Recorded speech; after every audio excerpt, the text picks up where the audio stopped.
reading all 48 laws of power, and I'm taking a deep dive into each one. Now relax, this channel will actually teach you how to take over the world in a positive way. In today's lesson of positive world domination, ask for favors, avoid commitments, and know when to crush your enemy. How's it going? I'm Nisha, and welcome to my channel, Speaker of the Ether. If this is your first time tuning in, welcome. But if you're returning, welcome back. This is part 3 of an 8-part series where we talk about the 48 laws of power. So go ahead, grab your notebook, grab your popcorn, and let's dig in. Kicking off with power lucky number 13. When asking for help, appeal to people's interests, never to their mercy or gratitude. If you need to turn to an ally for help, do not bother to remind him of your past assistance or good deeds. He will find a way to ignore you. Instead, uncover something in your request or in your alliance with him that will benefit him and emphasize it out of all proportion. He will respond enthusiastically when he sees something to be gained for himself. This law is definitely giving Janet Jackson energy vibes. What have you done for me lately?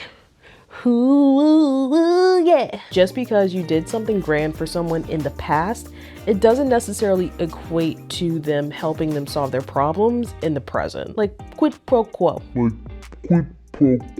Definitely quid pro quo. Past favors mean nothing if it does not appeal to one's future, because the whole premise of this law is in order for you to give something of value so that you can gain something in return to advance your own interest or agenda, which sucks because we lose the art and glow of compassion to give when we're always expecting something in return. If you're familiar with the 12 karmic laws, you know and understand that the 12th law of gratitude, is based on the thoughts and actions that impact and affect everyone around us, including ourselves. We are all connected, and we must learn to appreciate the exchanges, experiences, and journeys that we share. Regardless of how small that thing is, I still encourage you to share it. It doesn't necessarily always have to be tangible things.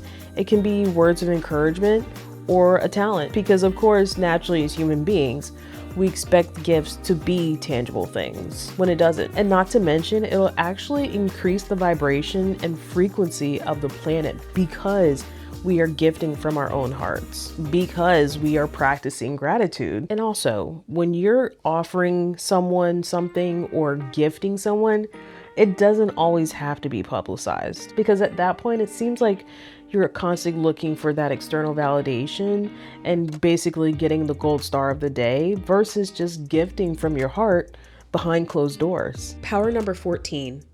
Pose as a friend, work as a spy. Knowing about your rival is critical. Use spies to gather valuable information that will keep you a step ahead. Better still, play as a spy yourself. In polite social encounters, learn to probe. Ask indirect questions to get people to reveal their weaknesses and intentions.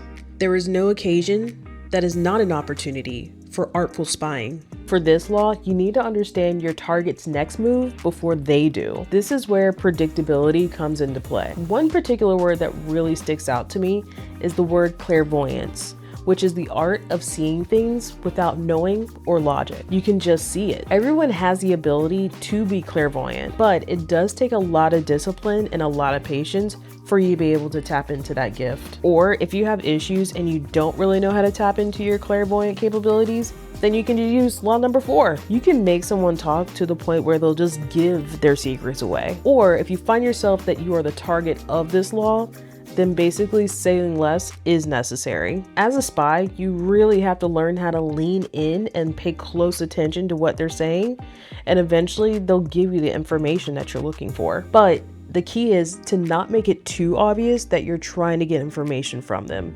because once they sniff you out that you're actually there to spy, then they're definitely going to close ranks and you're out the gate. And also, it'll say a lot about your character to the person that you're trying to figure out and predict. Power number 15. Crush your enemy totally. All great leaders since Moses have known that a feared enemy must be crushed completely. Sometimes they have learned this the hard way. If one ember is left alight, no matter how dimly it smolders, a fire will eventually break out. More is lost through stopping halfway than through total annihilation. the enemy will recover and will seek revenge. Crush him, not only in body, but in spirit. It's great when you make friends, but what happens when there's a fallout and there's no reconciliation? You just made yourself an enemy. One thing about losing a friend is that you've basically made an enemy that knows a lot about you. They know your likes and your dislikes. They know your favorite TV shows and your favorite food and your food allergies. This is a very hard law to deal with because you now have someone that knows your strengths and your weaknesses. Now, depending on the severity of the events that were leading up to the fallout, it's a possible chance that you can still forgive them. And if you forgive them, that's cool, but also don't forget. However, there's always that chance that if you're unable to absolutely forgive them and there's no turning back, then remove them from your life completely. Now, I wouldn't go as far as saying like go Game of Thrones on them and like remove them, but in this sense, in this day and age, just go dark, or ghosting as the kids will call it. Like cut off all communication and stay away. And make sure that all your strings and tethers are disconnected from this person so that there's no chance of having a trail or an open door for them to come back to you. Now, yes, again, forgiveness. It is a very important practice when it comes to this law, but ensure that you never forget. And what's just as important as forgiveness is really listening to your intuition and trusting your gut. If something tells you that there's something off with someone and you don't know how to put your finger on it, but the energy just feels off, there's more than likely that there's something more sinister that's going on beneath the surface. That third eye, baby! If you're called to go into isolation, then do it. Because there's a likely chance that the spirit and the universe is drawing you away from those people in order to prepare you for a holistic growth into your next stage of your life. Because not everybody is meant to come with you in every season of your life. So listen to your intuition when it comes to certain people, places, and things, because it can actually save your life. Power number 16, use absence to increase respect and honor. Too much circulation makes the price go down. The more you are seen and heard from, the more common you appear. If you're already in an established group, temporary withdrawal from it will make you more talked about and even more admired. You must learn when to leave. Create value through scarcity. When you create absence before someone creates it for you, you actually increase your appreciation and value when you are present. It's like the McRib. Obviously, there's something magical behind the McRib every year that makes people go insane. The McRib is one of McDonald's most prized possessions because it's not an item that's offered all year round on the menu. I mean, it's something that people, oddly enough, truly adore, including myself. Whenever you're dealt with the face of scarcity,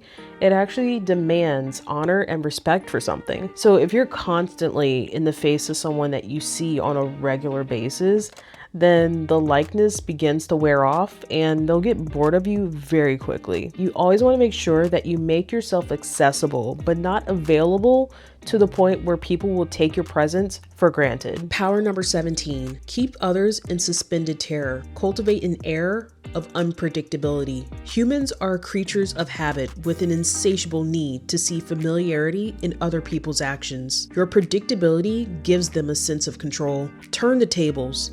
Be deliberately unpredictable. Behavior that seems to have no consistency or purpose will keep them off balance, and they will wear themselves out trying to explain your moves. Taken to an extreme, this strategy can intimidate and terrorize. I feel like the more I deep dive into these laws, like the laws are starting to overlap with each other, because this law most certainly aligns with law number 3, conceal your intentions. When you're able to predict people's next move, you're actually breaking down their integrity, because in their mind, they're in shambles of wondering how is it that you already know what their next move is. And then for them to not be able to predict your next move, it'll actually make it worse for them. It's almost like a torture of confusion because they can't read your next move. As human beings, we love habits because it offers a sense of security and stability that we already know what the outcome is going to be. But when we deviate from that consistency, it throws off the whole entire game plan. However, it's all about perspective. Sometimes being unpredictable is a survival tactic. I've said it earlier, people watch people. So when people are clocking your every move, they understand what your habits and your behaviors are like, which then makes you an easy target. This is where being mindful of your surroundings and your environment is very vital to this law, because the moment that you deviate from your own patterns, it actually throws the lurker off the scent, and so then it's steadily trying to figure out how to redirect themselves back onto your trail. Quoting from the book, there is nothing more terrifying than the sudden and unpredictable. Power number 18. Do not build fortresses to protect yourself. Isolation is dangerous. The world is dangerous and enemies are everywhere. Everyone has to protect themselves. A fortress seems the safest, but isolation exposes you to more dangers than it protects you from. It cuts you off from valuable information.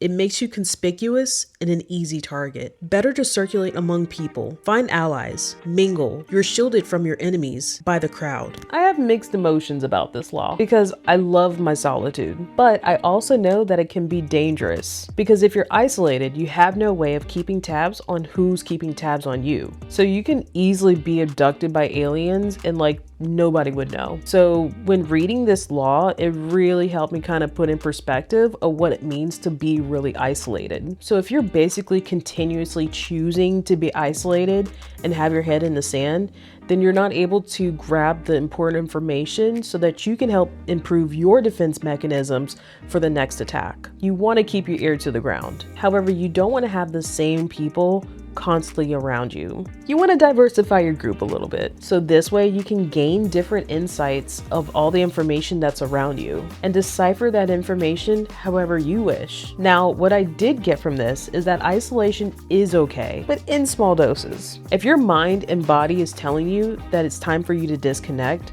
then I highly advise that you listen to it and follow through. We need isolation in order for us to recharge and reset so that we can continue to be the better versions of ourselves. Now, the counter to that is that if you stay in isolation for too long and you try to reintegrate into society and you don't know how, then you're just that awkward person that doesn't know how to engage with people, which is not a bad thing, but the doors to civilization is basically closed off. Well, that is all for part 3.